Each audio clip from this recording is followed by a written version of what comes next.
अफगानिस्तान से एक 13 साल का लड़का प्लेन के लैंडिंग गियर में छिपकर भारत आ गया। जैसे इसकी जानकारी सुरक्षा अधिकारियों को लगी, उनके तो होश ही उड़ गए। रिपोर्ट देखिए। प्लेन की लैंडिंग गियर पर जानलेवा सफर। काबुल से दिल्ली पहुंचा लड़का। सब हैरान, कैसे रह गया जिंदा।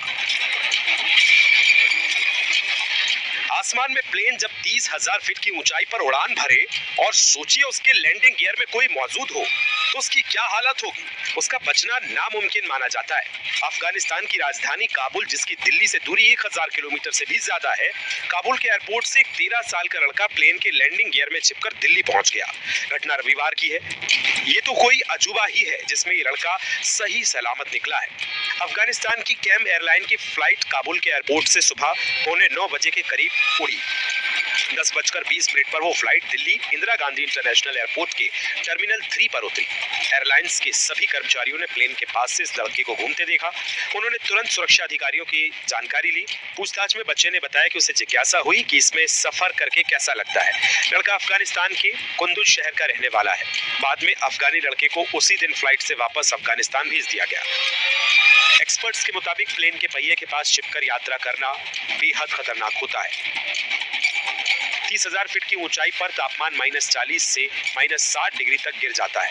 ऑक्सीजन की बेहद कमी हो जाती है, जिससे कुछ ही मिनटों में बेहोशी या मौत भी हो सकती है।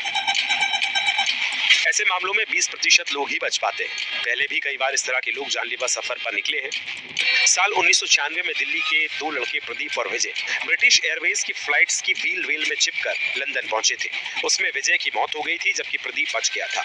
इसी साल डोमिनिकन राज्य से 2 लड़के फ्लोरिडा जाने के लिए व्हील वेल में छिपे। ठंड और ऑक्सीजन की कमी से उनकी जान चली गई। साल 2019 में एक शख्स केन्या के विमान से लंदन जा रहा था, जिसमें वो भी नहीं बच पाया। साल 2015 में शंघाई से एक शख्स लॉस एंजलिस तक प्लेन के व्हील में छिपकर गया था। हालांकि 10 घंटे की उड़ान के बाद वो बच गया।